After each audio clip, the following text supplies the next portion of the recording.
Hey, wanneer een person zit in huisbaan heeft, ik wil je een beetje motor spreken. Dit zijn dreamcatchers. En je hebt alle soorten in je huisbaan wat ze in stit heeft.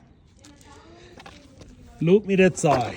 Je merken dit op voor de deze jaren dat die in je huisbaan ruim hebben. Zo riem uit. We doen hier zo uitriem. En die wil smaken verloten.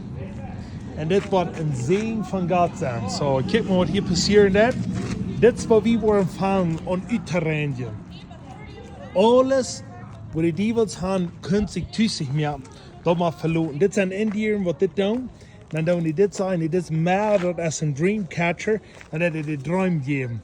Zo, nu willen we kijken naar je. Kijk maar wat dit wordt doen. Dit is een hamster en elk met alle pijzen. Kijk maar. Mira. In naam van Jezus, dit is kapot.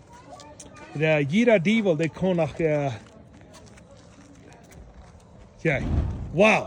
Krak dit groot. Wow. Yes. Come on. Kijk. Dit is voor das.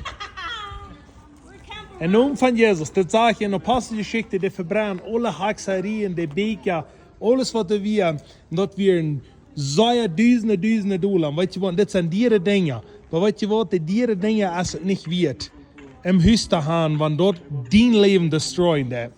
Weet je wat, alles wat van die is, dat moet krachten staat. 4, verbranden. Niet zo, prophet, wat sagst du? Amen. Alles. Schon, die zijn kleines Kinder, wie zijn de Gewinner sie. Amen. Come on, in Jesus' name. So, God segnet you all.